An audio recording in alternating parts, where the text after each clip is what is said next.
Oh hey, it's Wes, and today we're talking about the new Godox Lux Master. We start with a premium unboxing experience. Got your ribbon, you open it up. Ooh, very fancy. Now, as you can see, there are already some fingerprints and dust on this from me. Let's open up a few more things that I haven't opened. So we have a PC sync cable, very important. We have a USB charging cable. We have some instructions and such. We have our velvety case. And we have a very beefy camera mount. Very nice. Let's grab a camera to put that on. Since we're going retro, we're going to grab this Minolta XG1, not to be confused with the XG-1, which is an entirely different camera body. For some reason, that's an old story.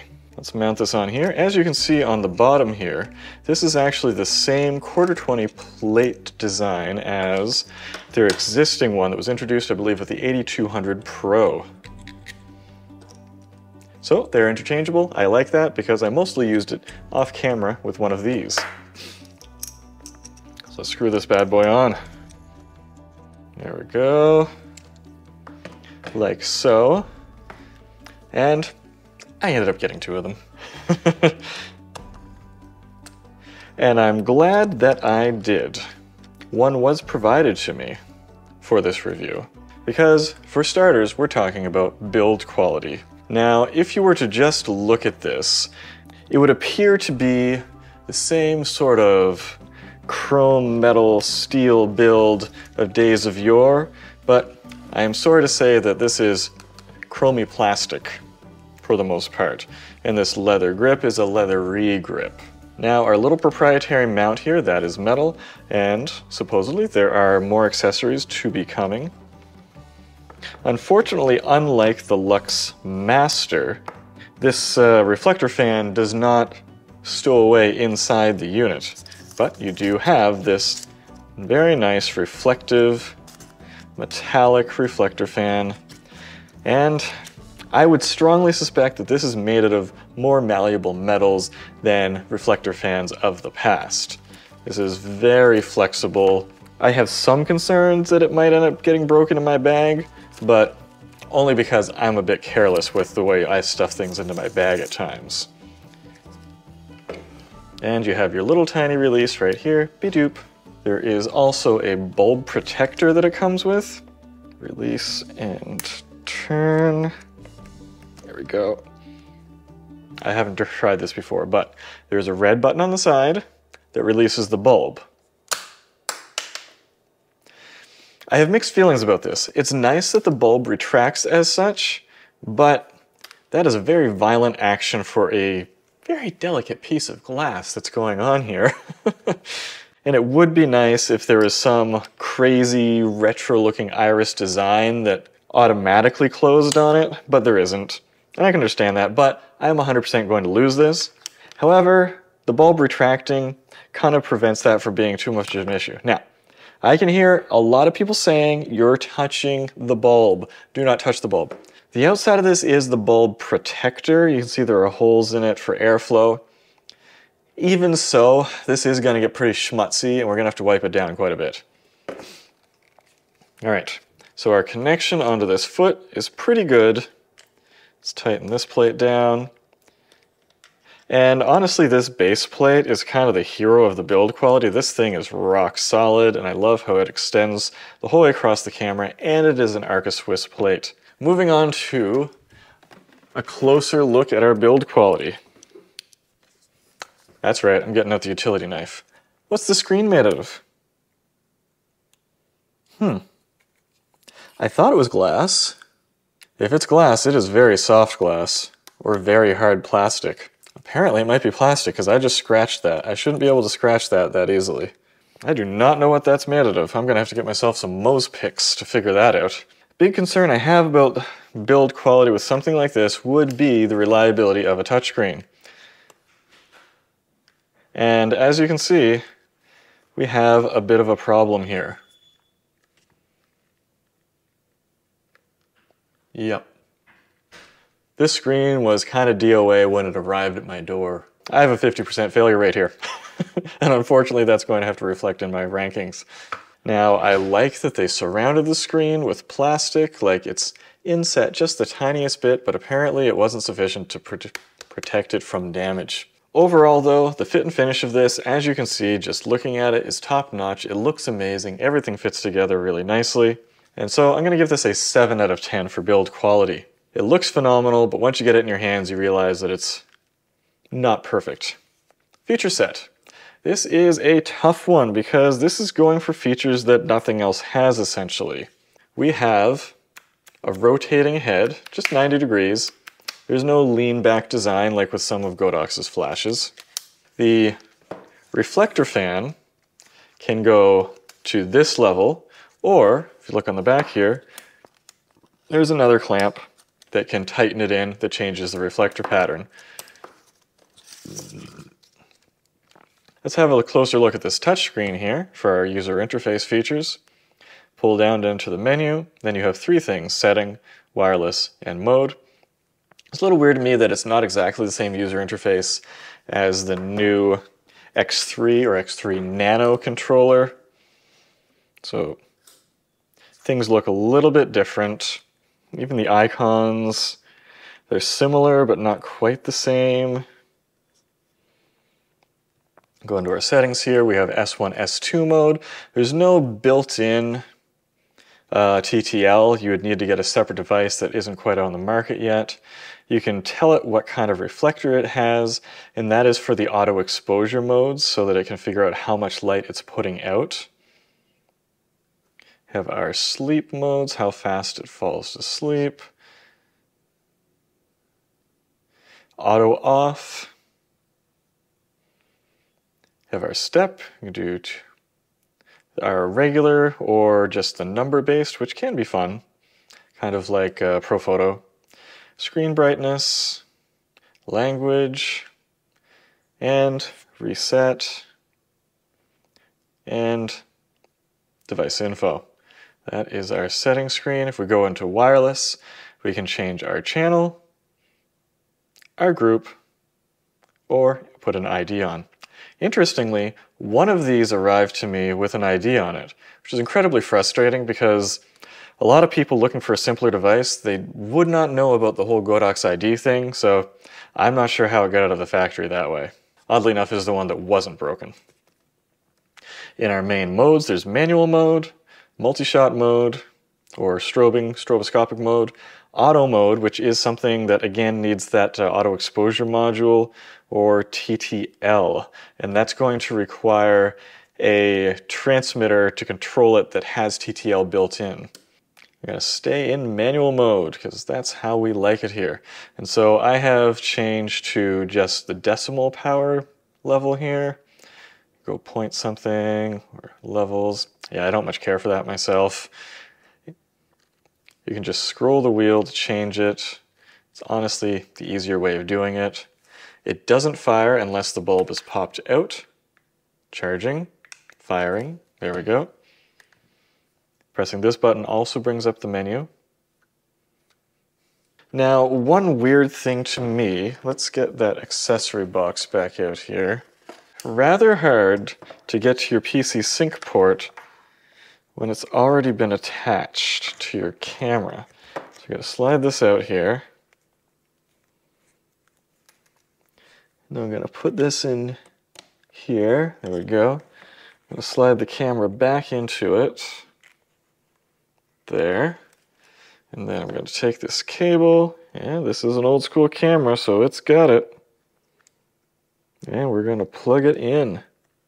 Boom. Look at that. Now I'm in business. I can do flash photography with this old film camera.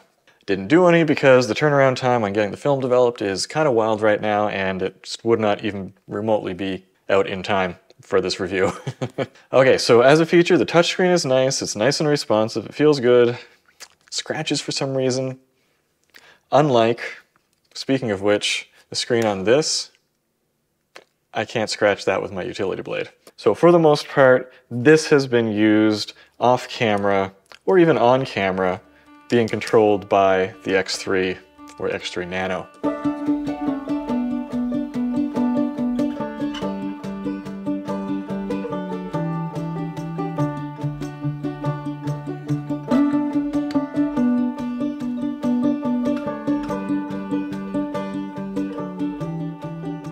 Some people have complained that there's no way of attaching this directly to the hot shoe of your camera, that you have to use an adapter. I don't know why you'd want to do that. It's really long and cumbersome, and it looks so much cooler like this. I mean, come on. Especially once you put the reflector fan on there. There we go. I mean, I could get into anywhere rocking out like this. Pop. Pow. Nice. Now, one thing that separates this from most of the Lux series is that this has HSS. Let's have a look at the HSS performance quick here.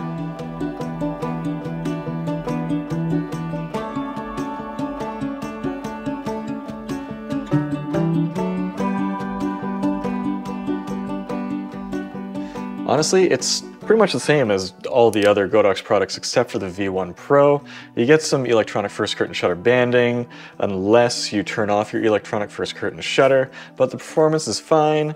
And honestly, the spread from this reflector makes things look fantastic. It has a nice big point of light. Tiny bit bright in the middle, but you can't tell. This is a much nicer spread of light than just a typical square flash or round head flash. Like, that is over twice the volume area. As far as power goes, it's probably somewhere around 50 watt-second power, and we have about a 20 watt-hour battery pack in it, which charges a little bit slowly. It's just a 5-volt charge. It doesn't do a USB PD or quick charge, so it's just going to be like a maximum 5-volt charge, which in some ways makes it more versatile for charging, but in other ways, it takes well over 2 hours to charge this thing up. That being said, it has almost the exact same capacity, and I wouldn't be surprised if it was the exact same cells inside here, because that is also how these batteries charge. It's just a 5-volt charge for the most part, which means you're going to get an enormous amount of battery life because these things last forever too. As far as feature set goes, I have to give this an 8 out of 10 because it does a lot of weird retro-y things that a lot of things just don't do. The form factor, the design, just everything about it, it's super cool, but there are some modern amenities that we're missing.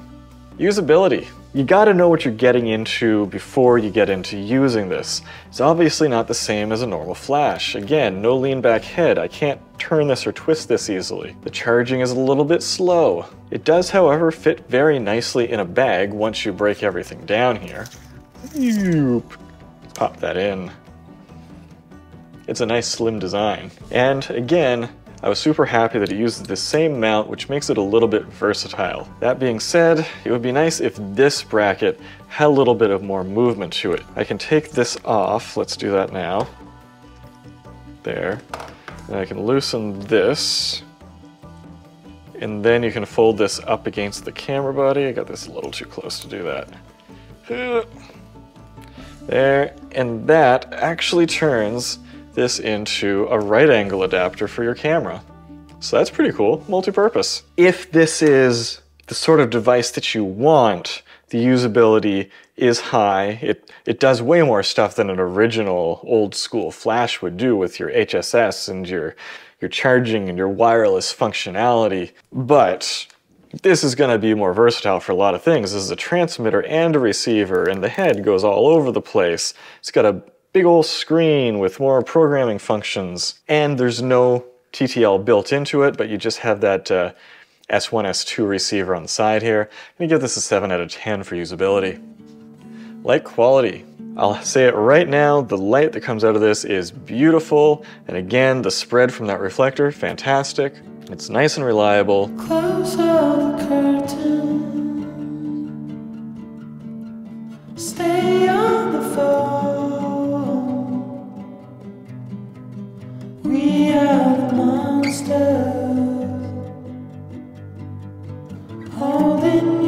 stand still. We are the gas. But it's difficult to modify. Like, I can't stick this in an S2 bracket even. Obviously, I can't put it in a Bowens mount in any way useful. Bouncing it can be hard. I wish this thing leaned back further, as when you have it just pointing straight up, you still tend to get some bleed. The angle coming off the bulb, you're gonna get like the top hot spots right in the picture. It's not great. I really wish this leaned back just a little bit further. But again, the light quality coming off of this by default, even off camera, looks fantastic. Gotta lose a point though because it is difficult to modify. It's a 9 out of 10. Value. This flash is so hard to categorize with my rating system because what am I comparing this against? This isn't directly competing with almost anything on the market. So this is the Lux Master that comes in at 250 bucks. That's kind of wild. We'll compare it to the Lux Senior, the previous top of the line from the Godox Lux flashes, the retro flashes, that's $120. About half the price, but it's about half as powerful. Or you could get a V1 for about the same price, $260, or the V860 Mark III for $230, but that's obviously not what you want. If this interests you, you can buy an old retro camera. I'm obviously not expecting to get an A9 here. It's an entirely different product. As far as value goes, yeah, you're not getting the most bang for your buck, but I also feel like it's not entirely overpriced. You've got the touchscreen, you have the same battery that's built into this, although it's not removable. You've got the modifier, it's a nice fit and finish. But all that being said, for $250, I would have expected just some slightly more premium materials. Maybe that would have made it a little bit heavier, but I'd be okay with that. All the plastic and pleather in the world doesn't make me too happy for $250. A lot of that money is sunk into this touchscreen interface. So I'm gonna give this a 7 out of 10 for value. That gives us a total of 76%. Yeah, let's look at it on the score chart. This score doesn't really matter. Now that I've told you how this works, I've shown you the image samples, you can decide for yourself whether or not this product is right for you. This is kind of a luxury product, kind of a niche product. It's a design statement. It's almost a collector's item. So if you're into that sort of thing, and you've got like a retro camera that you want to have a retro flash for, but one that can be controlled in a more advanced way, then yeah, this one might be for you. But if you're just looking to get the job done at a wedding or something, this is probably not the flash for you. You'll be able to get more done for less. But if you want to be stylish and fashionable, if you want something really cool, then there you have it. There are links down in the description below if you want to pick this up, or, you know, Old Faithful. If you have any comments, any thoughts about the Lux Master, the Lux series in general, let me know. I'd love to talk to you about it. But until next time, let's go take some retro photos. Can't forget this.